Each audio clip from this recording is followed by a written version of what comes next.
I've been messing with this encoder all day, the UVW sensor. Been put some slots in some of them to slide them around to be able to adjust them up and down.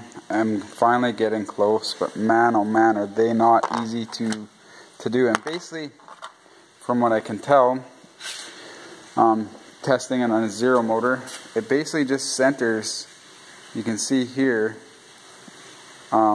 it just centers on the back of the chip on the back for it to read the position. And the data sheet is really more or less almost all but useless. It shows you a little crosshair there, so I guess that's what they're trying to tell you.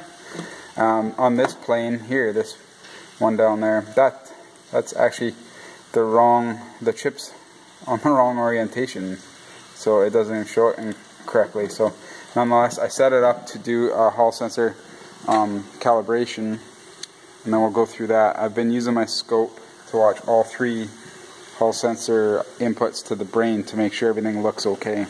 So we're going to do that now. So it does pretty good sensorless starts usually.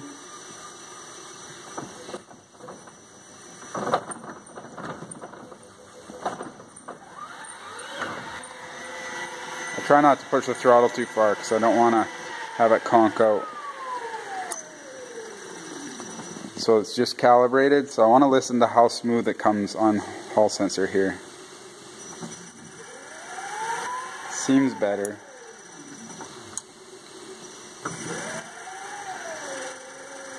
You can still hear it a little bit. But what I'm going to do is I'm going to zoom my scale out a bit here on my oscilloscope. We're going to capture a little bit of data. And you can kind of see, yeah, I got a setting there that I don't know what to do with. I don't know what that is, actually. It's never done that before.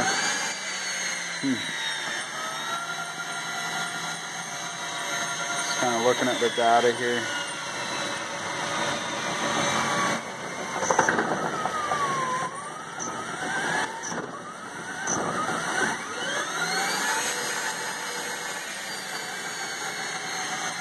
Car's getting a little noisy. Might be time to rebuild the gear reduction. I have the regen on too, so that's going to be messing with me. But just looking right here, I want to zoom this out, or zoom in, zoom out, whatever. And now what I'm going to do is I'm going to just hold it right here, spinning at a steady RPM, and push the stop button. Then we're going to look at the data. So the bottom trace, by the way, is a little noisy because, as you can see, I ran out of clips for a ground clip. The first two probes are actually using their ground clips to the same spot. The third one doesn't have a ground, so you see a bit of noise there. Don't worry about that. It's like the first two signals are actually fairly clean, so I think that's not too bad. So what I actually want to look at here is compare the time. What I've been playing with was aligning the sensor all day and measuring how close it is in time. So as you can see there, that pulse versus the next Hall sensor pulse is a different length of time. And that is more or less, we'll call that my problem. That's why it's not smooth in Hall censored. And that's a real SOB to get just perfect. So I have to spend more time trying to line it up more, like trying to get it lined up better. I'm just trying to get my phone to focus a bit there. So now I just want to get it to hold both. So comparing that one to the next one, you can see it's off. And then you go back to the one previous, it's going to be the same again. So what that is this one, that's up, down, up, down, up. So this to here is one electrical revolution, I believe it is. So nonetheless, that's the problem, is and I don't believe it's a XY axis problem anymore, because I've lined that up really good, and a guy can play with that all day and get it out of whack. But I believe what it is trying to get it on this axis, whether it's tilted this way, or if it's tilted this way or this way. And I've been messing with that.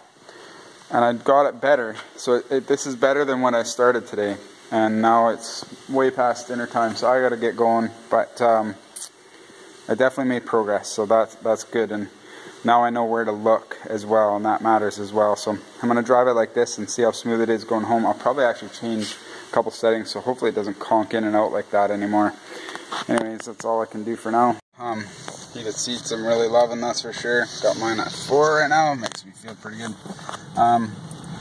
Been messing with the hall sensor encoder alignment, and man, I haven't got it perfect, but it's smoother. I'm driving forward a little bit right now. You can see it shakes a little bit. You can hear it. I'll try and shut up and shut the heat off while we're talking about it too.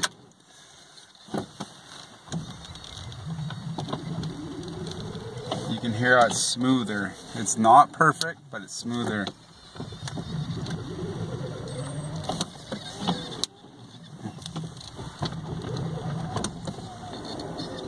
I'll go a little harder, throttle forward. See, it's definitely better. I made progress. It was worth the work I did today. It took me about 7 hours of messing with it today, maybe 6 or 7 anyway. And I got a bit of a speedo working too, as you can see.